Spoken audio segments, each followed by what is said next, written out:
that closure will only happen once these people are actually hanged. That is one side, one part of it. So I think that has to be kept an eye on. The second part is that we need to fix the system. It is not a question of public pressure being required to act every time. Then that means that there has been no change. We need to fix the system. The problem, of course, is at two levels. One problem is about the type of investigation. We need to make the investigation more professional and expeditious. But even more important is to make sure that the trials happen quickly. As of now, a case takes about 3 years to 4 years to open. A trial opens 3 to 4 years after the charge sheet has been filed. By that time, all the witnesses have been either threatened or won over. The investigation officer has been transferred elsewhere. And this hits the trial, this hits the prosecution. That is something which needs to be taken care of. Singh साहब एक बात मैं एक तो ये need to increase the number of courts. जी बिल्कुल सिंह साहब, लेकिन एक बात तो इस मामले में, निर्भया के मामले में दिल्ली पुलिस का जो रोल रहा है उस पर वाकई उनकी पीठ थपथपाने का दिल करता है। जिस तरह से पुलिस ने अपनी जांच को आगे बढ़ाया, बड़े वैज्ञानिक तरीके से आगे बढ़ाया, लेकिन निर्भया के केस में तो ऐसा हो गया। पर हजारों निर्भयाएं जो हैं जिनके केस में पुलिस की जांच में हीला हवाली होती है, हम जानते हैं तरह तरह के आरोप भी पुलिस पर लगते हैं कि किस तरह से रिश्वतखोरी भी होती है इस मामले में। तो क्या आप कहेंगे, और संवेदनशीलता, पुलिस में संवेदनशीलता की सबसे ज्यादा जरूरत है ऐसे केसेस के मामले में, क्या आपको नहीं लगता कि पुलिस सुधारों में कहीं ना कहीं इन चीजों को देखने की अब हमें आगे जरूरत है, ताकि हर निर्भया का मामला जो है पुलिस इसी तरीके से सुलझाए? मैं बिल्कुल सहमत हूं। सबसे पहला कदम तो यह है कि हम लोग संवेदनशीलता को बढ़ावें। तो उसके लिए ट्रेनिंग प्रोग्राम्स गृह मंत्रालय से चलाया गया था और सभी स्टेट्स को हम लोगों ने ऑर्गेनाइज किया। सभी स्टेट्स में ये संवेदनशीलता बढ़ाने के लिए, पुलिस ऑफिसर्स की संवेदनशीलता बढ़ाने के लिए कानून में हमने तब्दीली लाई है। और अब ये प्रावधान किया है कि अगर वायलेंस अगेंस्ट वुमेन का कोई केस होगा, उसको कोई पुलिस ऑफिसर अगर रजिस्टर नहीं करेगा तो उस पुलिस ऑफिसर पर केस होगा और उसको सजा होगी और वो जेल जाएगा। तो इससे प्रभाव पड़ेगा। लेकिन यह भी आवश्यक है कि हम लोग इन्वेस्टिगेशन और लॉ एंड ऑर्डर को अलग करें, ताकि इन्वेस्टिगेशन ज़्यादा प्रोफेशनल हो और प्रोफेशनल साइंस लैबोरेटरीज की संख्या बढ़ावें ताकि साइंटिफिक इन्वेस्टिगेशन हो। लेकिन यह सिर्फ one part of the story है। हम तो ये देखते हैं कि जहां पर कि कल्प्रिट पकड़े जाते हैं वहां पर ट्रायल शुरू होता है 4 साल 5 साल के बाद और अंत में फाइनल फैसला आते आते, हाई कोर्ट का फैसला आते आते 10 साल 12 साल हो जाता है, 15 साल हो जाता है। इसमें क्या जस्टिस होगा? इसको सुधारना होगा ना।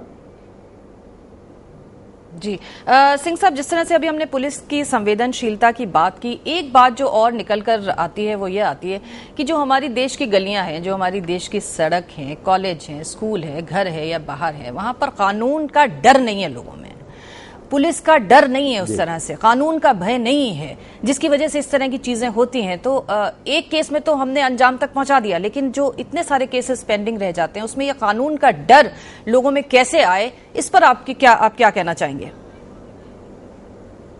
कानून का भय तभी आएगा जबकि इन्वेस्टिगेशन तुरंत हो, ट्रायल तुरंत हो और सजा हो। अगर सजा नहीं होने वाली है सही कल्प्रिट को, तो कानून का भय किसी को नहीं होगा।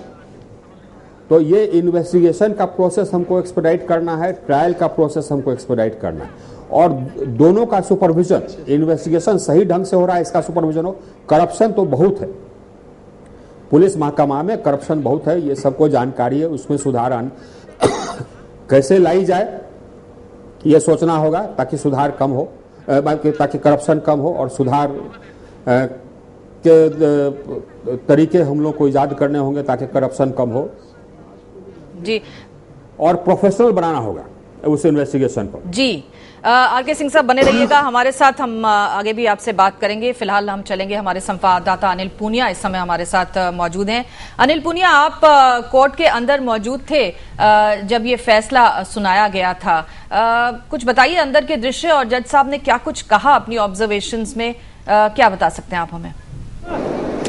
नीलम, इसमें सबसे पहले मैं बात शुरू करूं कि ये जो कोर्ट है इसके आसपास के पुलिस ने पूरा कॉर्डन ऑफ किया था। जहां तक अंदर की बात है, अंदर का जो मीडिया है उससे अंदाजा लगाया जा सकता है कि रॉयटर हो, एपी हो, बीबीसी हो, तमाम संवाददाता अंदर थे। और यही नहीं, केवल जो कोर्ट स्टाफ था, आप समझ लीजिए कि पूरा कोर्ट का काम जैसे बंद था। तमाम वकील और तमाम चश्मदीद लोग वहां इकट्ठे थे और पुलिस ने ऐसे इंतजाम किए थे कि मीडिया भी पूरी तरह अलाउ नहीं था, लिमिटेड लोगों को अंदर अलाउ किया गया। जहां तक जजमेंट की आपने बात कही है, तो इसमें जो जजमेंट का ऑब्जर्वेशन है उसमें अदालत ने ये कहा है कि जिस तरह की घटनाएं और अपराध बढ़ रहे हैं समाज में, और उसमें खासकर ऐसे केस जिसमें जघन्यतम तरीके से इसमें हत्या की गई और बलात्कार किया गया, उसको देखते हुए और जो जिस तरह का ये कृत्य था उसको देखते हुए अदालत इस बात पर एहतराम करती है, अदालत इस बात से कन्विंस्ड है कि इसमें डेथ पेनल्टी ही दी जाए।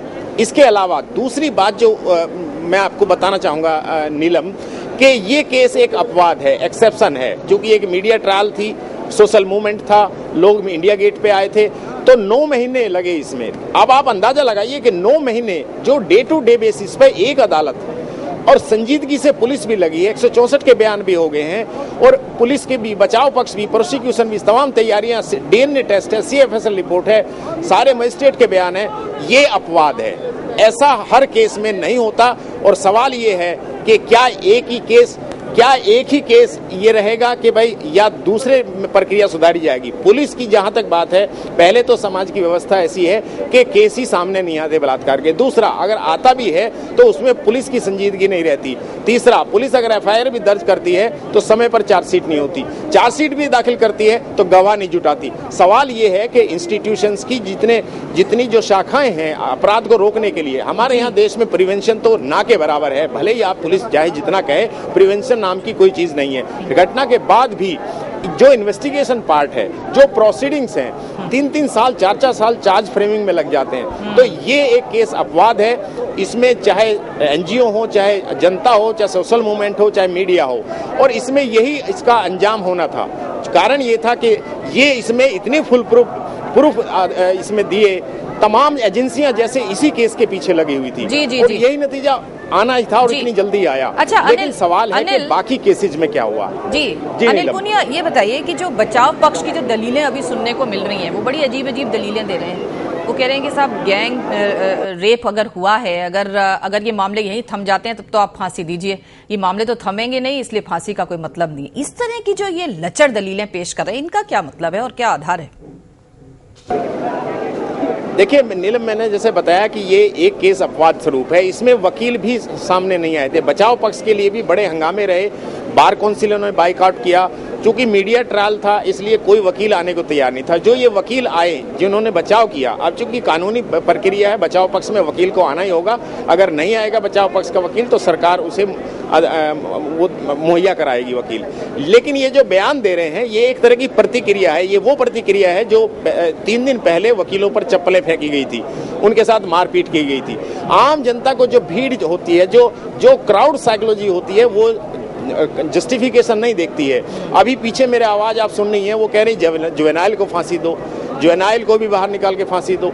अब कानून है, अपने प्रोविजन है। तो जो वकील की जो कहा उसने आज कि हम हाई कोर्ट जाएंगे अगर ये रुक जाएंगे, तो वो एक तरह के आक्रोश में दिया गया बयान है।